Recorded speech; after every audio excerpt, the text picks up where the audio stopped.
E aí, pessoal, tudo bem com vocês? Aqui é o professor Danilo. Salve, salve, meus consagrados. Estamos começando mais uma aula de geografia.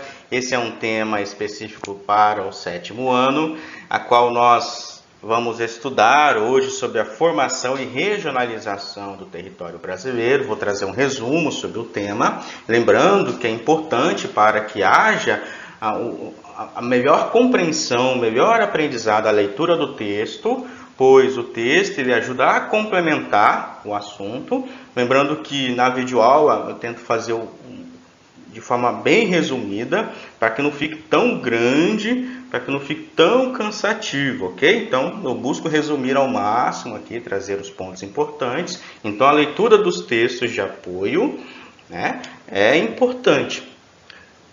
Quero lembrar que para o sétimo ano, o nosso foco na geografia, o nosso objetivo é o quê? Estudar a geografia brasileira. Estudar em detalhes, conhecer o Brasil, tá? De forma geográfica. Então, esse tema aqui, formação e regionalização do território brasileiro, ele vem para nos mostrar como o Brasil se desenvolveu, como ele se formou, como ele se regionalizou. Certo? Então nós vamos buscar entender o que é essa formação e o que é essa regionalização. Tranquilo? Beleza? Vamos começar. Gente, inicialmente eu quero falar sobre a formação do território brasileiro. Então essa aula vai ser dividida em duas partes. Primeiro quero falar da formação, depois da regionalização. Quero que vocês observem aqui o mapa do Brasil.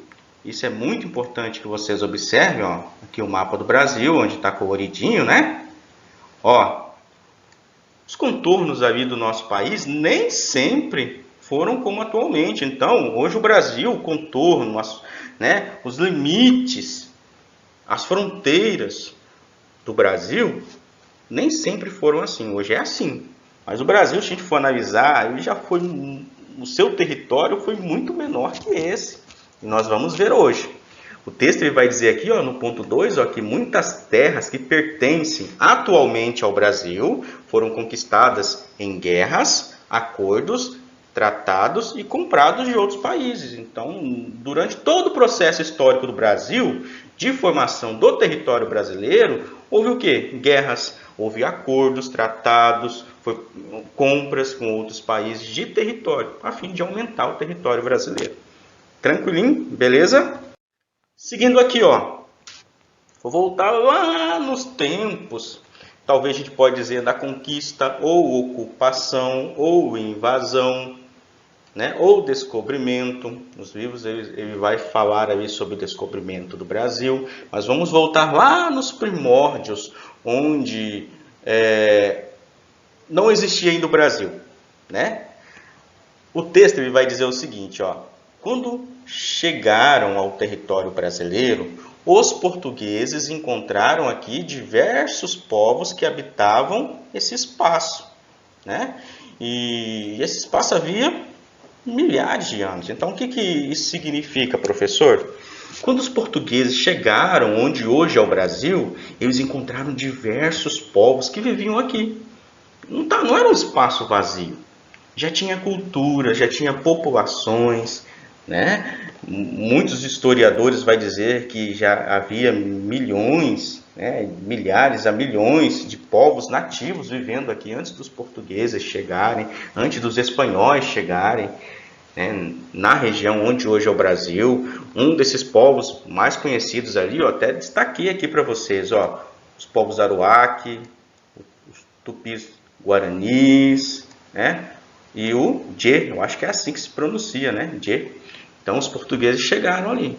Então, o Brasil ele começa a ser formado a partir desse momento em que os portugueses chegam, né, aonde hoje é o Brasil. Porque a partir do momento que eles chegam onde hoje é o Brasil, começa a se delimitar territórios, porque começa a ocorrer disputas territoriais entre Portugal e Espanha, que disputavam territórios nessas regiões, onde hoje é o Brasil. Então, a primeira divisão oficial do Brasil, A primeira divisão oficial do Brasil foi através do Tratado de Tordesilhas. Foi como eu falei no slide anterior, havia disputas ali entre Espanha e Portugal para definir o território. Espanha queria uma região que Portugal também queria. Então, para acabar ou tentar diminuir essa briga entre Espanha e Portugal na disputa por esses territórios, o que foi feito? Foi criado o Tratado de Tordesilhas. E esse tratado, segundo o texto, foi assinado em 7 de junho de 1494, certo? Em Tordesilhas, na Espanha. Que estabeleceu o quê? Uma linha imaginária. Essa linha imaginária passava a 370 léguas a oeste do arquipélago de Cabo Verde, na África. Então, o arquipélago de Cabo Verde, na África, mais ou menos para cá, né? Onde eu estou mostrando aqui, mais para cá, próximo da África. Então, criou-se uma linha imaginária chamada Tordesilhas, né? Linha de Tordesilhas. Então, ali, se a gente for olhar assim, do seu lado direito, ali do amarelinho, era território português, e do outro lado ali, o verdinho ali é território espanhol, mas a Espanha não valorizava muito esse território aqui, era quase desabitado, ou praticamente desabitado pelos espanhóis. E os portugueses, com o objetivo de quê? De conquistar mais matérias-primas, né? Explorar a colônia, explorar esse território, eles começaram a adentrar o território espanhol através dos rios, pelas navegações dos rios, para conquistar ouro, prata ou alguns produtos nativos mesmo, alguns produtos ali naturais da região para poder comercializar na Europa.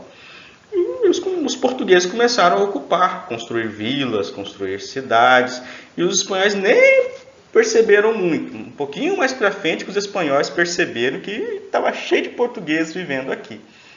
Então, a expansão do território brasileiro, na formação do território brasileiro, foi a partir desse processo de exploração do território espanhol pelos portugueses. Seguindo o texto, durante esse processo de formação do território brasileiro, quando criou-se a linha de Tordesilhas, né, ou o meridiano de Tordesilhas, o Estado português, a metrópole, foi regionalizada, né? Os portugueses criaram o quê? As capitanias hereditárias, né? Como se fossem regiões administrativas. Então, aqui são as capitanias hereditárias, como se fossem regiões administrativas. Um exemplo, como se fossem os estados de hoje, Mato Grosso, Rondônia, São Paulo, Amazonas, mas não eram estados, eram capitanias hereditárias administradas por algumas pessoas, né? Alguns políticos, e o objetivo era organizar a colônia para que houvesse maior captação de recursos naturais, produtos e riquezas para enviar para a metrópole. Então a gente já vê aqui a primeira organização, né? A primeira regionalização do território brasileiro nesse processo de formação. Então, vamos entender ali quais foram as causas da modificação do território brasileiro. Existem várias causas que levaram à modificação do território brasileiro. Vou colocar quatro pontos principais, né? O primeiro, a expansão da ocupação portuguesa, foi como eu falei. Quando criou-se o Tratado de Tordesilhas, os portugueses não respeitaram muito o Tratado de Tordesilhas, adentraram o território espanhol. Então, eles expandiram através dos rios, né, através da ocupação do território, ou invasão do território espanhol. Outro ponto, as lutas entre portugueses e povos nativos. Então, os portugueses, eles não foram, muitas vezes nos livros, ou alguns livros podem dizer que eles foram amigáveis, os portugueses foram amigáveis com os índios, com os povos nativos daqui, mas eles não foram. Então, os portugueses adentravam no território onde hoje é o Brasil e, em grande parte, ou na maioria das vezes, eles escravizavam, exterminavam os povos nativos. Aí, se eles exterminavam os povos nativos de uma região, a região ficava livre para a ocupação dos portugueses. Outro ponto, a disputa pela terra com invasores. Então, muitas vezes havia disputa ali, ó, Espanha e Portugal, né? E dessa disputa, um dos dois lados iriam ganhar, certo? Ou iriam entrar em um acordo. Outro ponto, a busca por riquezas ou ciclos econômicos. Então, o que causou a modificação do território brasileiro mesmo foi essa busca por riqueza. Então, eles procuravam onde é o território português. Depois que exploraram ali, identificaram algumas riquezas lá, pois por que a gente não explora do outro lado, lá no território espanhol, já que os espanhóis não estão preocupados muito com aquele lado do território, aquela região ali. Então, a busca por riqueza fez com que o território brasileiro se modificasse. Tem outros pontos, outros pontos aqui também importantes. Olha só, que eu queria destacar com vocês, até coloquei aqui nessa aula. A formação do território brasileiro foi sendo modificada com o decorrer do tempo. Nós vamos ver daqui a pouquinho.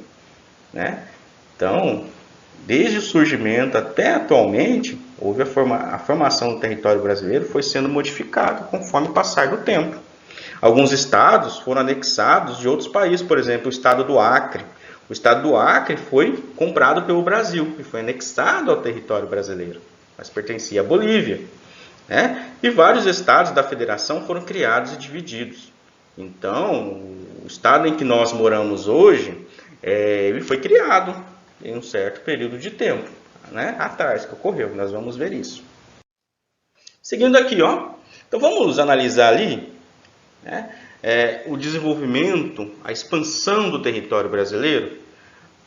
Depois ali do Tratado de Tordesilhas, houve o descumprimento do Tratado de Tordesilhas. Já ali em 1709, olha só, 1709, olha como estava o território brasileiro, sob controle e domínio de Portugal. Olha como que ele estava, como ele era distribuído, ó. Já não existia mais as capitanias hereditárias, porque o território já estava em outra configuração.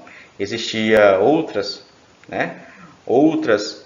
regiões administrativas, como por exemplo Grão-Pará, São Paulo, Maranhão, Pernambuco, Bahia, Rio de Janeiro, São Pedro. Já em 1789, ó, alguns anos depois, olha como se configurava. Já surgiu novos regiões administrativas. Ó, a gente já vê aqui, ó, já aparece Minas Gerais, já apareceu o Espírito Santo. São Paulo já está menorzinho, já surgiu a capitania do Mato Grosso, Goiás. Então a gente já vê o território sendo redividido. Qual que é o intuito dessa redivisão do território? O intuito da redivisão do território é facilitar a administração. Quando o território é muito grande, é muito difícil de se administrar esse território. Quando o território é um pouco menor, os governos políticos ali, eles conseguem administrar melhor. E o intuito é o quê? Expandir. Portugal queria expandir muito para essa região aqui, ó, nesse sentido aqui, ó, esse sentido. Então eles construíam cidades nessas regiões, assim, vilas, nessas regiões de fronteira, nessas regiões aqui, porque quanto mais para essa região aqui, deixa eu ver, quanto mais para essa região aqui, a câmera inverte. Quanto mais para essa região, quanto mais eles seguiam para essa região, mais o Portugal solidificava o poder sobre o território brasileiro. Então, se tinha uma cidade portuguesa nessa região aqui, ó, aqui é Portugal, certo? Seguindo, ali em 1822, olha como já estava configurado o território brasileiro, ó. Surgiu ali, ó, Santa Catarina, surgiu ali, ó, Rio Grande do Norte, Paraíba, Alagoas, Ceará, Piauí e a Cisplatina. Nós vamos estudar um pouquinho mais para frente em história, sobre a Guerra de Cisplatina, onde essa Cisplatina hoje é o país que nós chamamos de Uruguai, hoje é o Uruguai. Né? Só que nesse período, o território brasileiro se expandiu, né? Houve a ocupação do Uruguai, havia um conflito ali entre argentinos e brasileiros por esse território da Cisplatina. Né? Então, nesse período ali, Cisplatina pertencia ao Brasil. Já em 1889, alguns anos depois, olha como já se configurava o território brasileiro, já houve mais algumas mudanças aqui, né? Principalmente ali, ó, diminuiu ali o estado do Pernambuco, ó o território baiano, Bahia, ó, né? Mudou um pouco, ainda não existia o Acre, aqui era o Acre, ó, não existia o Acre ainda era da Bolívia. Então a gente começa a ver aqui, ó, como que o Brasil se desenvolvia conforme o passar do tempo, como ele se formava. E por final, até essa configuração que nós vamos ter mais ou menos mais para frente, eu vou mostrar para vocês. Por exemplo, ó, aqui, ó, isso foi em 1943. Ó, como configurava o território brasileiro, ó. Esse pedacinho aqui, ó, pertencia ao Paraguai, foi anexado ao Brasil. Nós tínhamos alguns territórios já, o Guaporé, hoje estado de Rondônia, né, era um território, não era um estado. Aqui o Acre, ó, já tinha sido comprado pelo Brasil. Então, nós percebemos aqui, ó, por exemplo, temos Ponta Porã, que era um território que depois foi anexado ao Mato Grosso, né? E Mato Grosso, mais para frente, ele vai se dividir ali, ó. Nós vamos estudar isso mais para frente, nesta aula ainda, formando o estado do Mato Grosso do Sul. Mas nós vemos que o território brasileiro ele começou a se configurar, a se formar. Você viu como ele se divide, como ele foi se formando com o passar do tempo? Ele não surgiu, o Brasil, quando ele surgiu, da mesma forma como ele surgiu ali, ele manteve a sua forma até os tempos atuais. Não, ele surgiu de uma forma e foi evoluindo, foi se formando com o passar do tempo. Seguindo. Para a gente poder agora compreender o território brasileiro, é importante compreendermos também a regionalização. Por quê? Nós vimos o Estado brasileiro se formando, o território se formando. E vocês viram que surgiu, começou ali com capitanias hereditárias e hoje, depois a gente viu estados e territórios. E agora a gente precisa entender por que se formou estados. Aí entra a regionalização, né? O texto ele vai dizer o seguinte, ó, dividir o território de acordo com um ou mais critérios. Então, regionalizar é o quê? Dividir um território de acordo com um ou mais critérios. Os critérios podem ser naturais, através do clima, da vegetação, do relevo ou hidrografia. Então, quando eu regionalizo uma região, eu posso regionalizar ali pelo clima tropical, clima temperado, ou então pela vegetação, né? Vegetação amazônica ou vegetação da caatinga. Ou então pode ser ali, ó, sociais, pela densidade demográfica, posso regionalizar ali uma região, né, que tem maior quantidade de população, ou uma região que tem menos população, ou uma região que possui grandes quantidades de indústrias. IDH, que é Índice de Desenvolvimento Humano. Eu posso regionalizar um lugar, um espaço, né, uma região que tem melhor qualidade de vida. Aí entra ali no Índice de Desenvolvimento Humano, né? Ou regionalizar aí pela taxa de alfabetização. Então você vai pegar ali, vai regionalizar o quê? É você pegar e dividir o território, né? Utilizando alguns critérios. Para que a gente vai redividir? Por que dividir um território utilizando esses critérios que nós chamamos de regionalização? Para que serve isso? Né? Para a gente conhecer melhor o espaço onde vivemos. Então, quando a gente regionaliza um território, a gente sabe qual região ali tem mais indústrias, qual região tem menos indústria, qual região tem melhor qualidade de vida, qual região tem uma qualidade de vida mais baixa, qual região tem maior quantidade de pessoas, aí entra ali na densidade demográfica, né? E qual região tem menos quantidade de pessoas. Então, esse é o objetivo da regionalização, certo? E através dessa regionalização, o Estado vai criar o quê? Políticas para o território. Então, se eu sei que aquela região ali há muitas pessoas analfabetas, então eu vou criar políticas para tentar mudar esse quadro, fazer com que as pessoas se alfabetizem. Certo? Seguindo, olha como que houve a evolução da regionalização brasileira. Vou voltar aqui em 1913. Podemos dizer que essa foi uma das primeiras regionalizações do Brasil. Geógrafos brasileiros, cientistas, políticos criaram algumas regiões, levando em conta vários critérios. E dessas regiões surgiu ali, região setentrional, essa região verde, região norte oriental, região oriental, região meridional, esse rosinha, e o central. Essa regionalização não é utilizada oficialmente hoje, certo? Isso é lá em 1913. Em 1940, houve uma atualização na regionalização brasileira. Olha só, criando o norte, esse verdinho, o rosinha aqui, o nordeste, o oeste é esse aqui, que é Sergipe, Bahia e Espírito Santo. Aí o sul, esse amarelinho aqui um pouquinho mais escuro, e o centro, que é esse roxinho. Isso em 1940. Já em 1945 houve uma nova atualização. Viu como que o estado ele vai se regionalizando?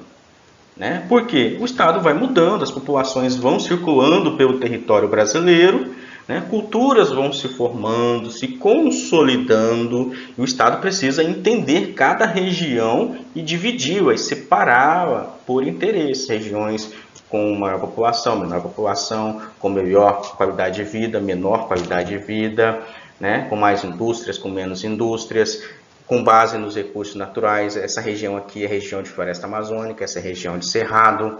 Então, é muito importante regionalizar o Estado brasileiro para que os governos consigam criar políticas públicas para administrar o Estado e atender toda a população. Aí, em 1945, ali, já no final da Segunda Guerra, houve uma nova atualização, e nesse período ali, a gente pode perceber, olha a transformação do Estado. E eu destaquei aqui, dois pontos importantes.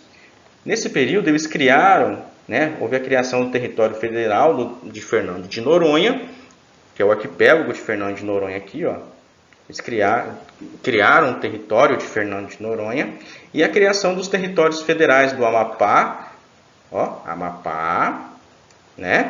Guaporé, Guaporé, aqui, não vai estar destacado aqui, do Guaporé, isso aqui, do Guaporé, hoje o estado de Rondônia, Ponta Porã, e Iguaçu, aqui embaixo. Beleza? Tranquilo? Perdão, tá faltando aqui, Rio Branco.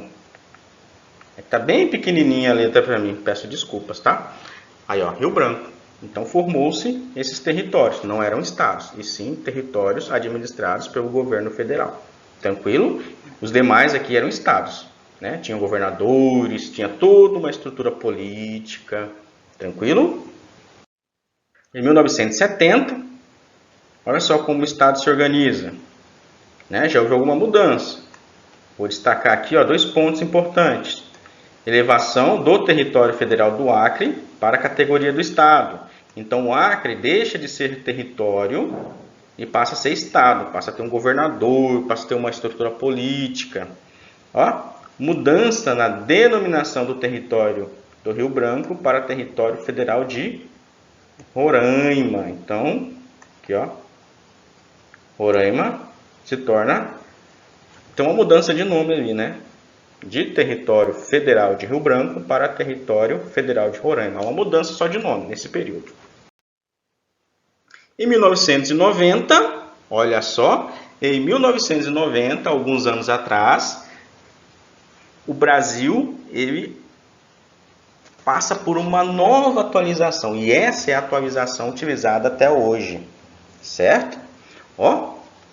Elevação do território de Rondônia à categoria de Estado. Então, Rondônia se torna Estado em 1990. Assim, um pouquinho antes, né? Um pouquinho antes, torna estado. Rondônia se tornou estado ali em 1981, certo? Mas em 1990, no mapa de regionalização do Brasil, Rondônia já está como estado. Houve a criação ali do estado do Tocantins, né? Isso, ó. Consolidação do estado do Amapá e de Roraima, certo? Extinção do território federal de Fernando de Noronha, então extinção do território federal de Fernando de Noronha. Então, quando um território se torna uma área se torna um território federal, é como se ele estivesse no processo de formação de estado, né? Depois ele seria estado. No caso, Fernando de Noronha não se tornou estado, ele regrediu, né? Ele foi anexado ao estado do Pernambuco, aqui, ó. Então, Fernando de Noronha é um complemento do território pernambucano, do estado do Pernambuco, certo? Ó, a consolidação do Distrito Federal. Então, há toda uma mudança no território brasileiro. Tranquilo? E essa é a divisão oficial feita pelo IBGE. Lembrando que o IBGE é o Instituto Brasileiro de Geografia e Estatística. E o IBGE é um órgão federal que busca fazer pesquisas estatísticas para conhecer as características do território brasileiro a fim de criar políticas públicas. Para quê? Para levar qualidade de vida, informação à população, para conhecer a população, as culturas, as identidades das pessoas, o cotidiano das pessoas. Então, o IBGE é um instrumento muito importante para conhecer o Brasil. E olha só, o IBGE ele definiu uma divisão oficial. Então, essa é a divisão oficial utilizada até hoje. Por exemplo, segundo essa divisão oficial para o IBGE, existem 5 regiões: o Norte, que é esse verde, Nordeste, Sudeste, Sul e Centro-Oeste. São 5 regiões. E os critérios que eles utilizavam para definir essas regiões foram as características econômicas, as culturais, físicas e sociais dos estados. Então, para que essas 5 regiões sejam formadas, o IBGE utilizou esses critérios aqui. Os estados precisavam ter características econômicas, culturais e sociais semelhantes, certo? Semelhantes. E o ponto 3, todos os dados estatísticos oficiais são divulgados de acordo com essas regiões. Então, os dados estatísticos do IBGE é divulgado conforme essas regiões. Então, os dados estatísticos do Centro-Oeste, do Norte, do Nordeste, belezinha? E das outras regiões. Nós temos também uma outra regionalização muito utilizada, né? Muito utilizada pelo governo brasileiro, que são as regiões geoeconômicas. Que tanto que, se vocês observarem nos textos de apoio, ou em qualquer livro de geografia, a gente vai ver essas regiões geoeconômicas lá. Essa região geoeconômica que vocês estão vendo aqui é uma região proposta pelo geógrafo Pedro Pinchas em 1967. Né? E eu quero destacar aqui, deixa eu até pegar o canetão, ó, que para Pinchas, os limites dos complexos não são os limites políticos e administrativos do Estado. O que isso significa? Muitas vezes a gente está vendo aqui, por exemplo, Mato Grosso, ó, os limites do Mato Grosso aqui, ó. E o Mato Grosso, ele pega 2 regiões geoeconômicas, certo? A gente vai entender quais são essas 3 regiões. E assim, lembrando que essas 3 regiões receberam esses nomes aqui, ó. Esse de amarelinho, região Amazônia. Esse marronzinho aqui, ó, Nordeste, e o verdinho Centro-Sul, certo? Mas cada região tem uma finalidade diferente. Por que Pedro Pinchas ele dividiu, por exemplo, Mato Grosso, ou então o Tocantins, ó, né? Alguns estados aqui, o Maranhão, ele dividiu no meio, ó, né? O Maranhão está em 2 regiões geoeconômicas. Por que ele dividiu? Porque ele percebeu que as regiões, mesmo dentro de um estado, pode ter 2 regiões, porque pode ter características diferentes. Então, por exemplo, aqui, ó, essa região verdinha aqui, ó, vamos supor, é uma região muito industrializada. Um exemplo, bem industrializada. Já essa região aqui não é tão industrializada assim, então há necessidade de fazer essa divisão, né? E para Pinchas, ele criou 3 grandes complexos, que é esse aqui mesmo, o Amazônia, o Nordeste e o Centro-Sul. E professor, quais são as características desses 3 grandes complexos? Segundo o texto, ele vai dizer o seguinte, ó, eu vou até mostrar para vocês, ó, o complexo Amazônia, que é esse amarelinho aqui, ó, domínio amazônico, fronteira de expansão da economia nacional e problemas entre desenvolver e preservar o maior bioma do planeta. Então, ele criou essa região geoeconômica aqui, ó, com o intuito de caracterizar, de separar a região amazônica, certo? De separar o bioma amazônico. Já o complexo do Nordeste, olha só que esse marronzinho aqui, ó, região com os piores índices de desenvolvimento humano do país. Hoje vive um acelerado crescimento econômico em alguns estados. Então, enquanto a Amazônia, ele criou essa região aqui com o intuito de separar a floresta amazônica, o bioma amazônico, para preservar, né, esse bioma.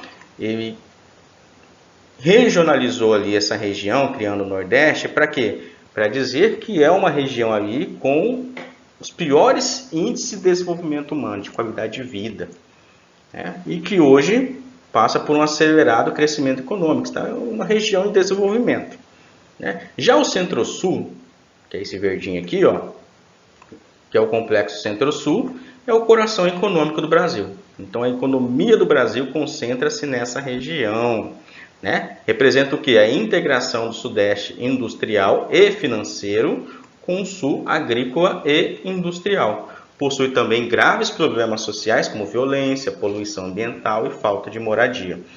Então Pedro Pinchas ele fez essa regionalização, criando 3 grandes complexos. E como pode ter vários tipos de regionalização no Brasil, né? Vai do interesse do Estado. Quero regionalizar a região ali com base na qualidade de vida. Então vai criar regiões com diferentes níveis de qualidade de vida. Vai do interesse do Estado, né? Então nós vimos aqui e buscamos entender, né, o que é a regionalização e como ocorreu o processo de formação do Brasil. Peço até desculpas pela aula ficar um pouquinho grande, né? Mas assim, é necessário a gente entender um pouquinho melhor. Fiz um resumo, peço que vocês leiam o texto de apoio. Em caso de dúvidas, entre em contato com o professor. Estou aqui para ajudar vocês, para tirar essas dúvidas, ok? Obrigado por ficarem até aqui e até a próxima.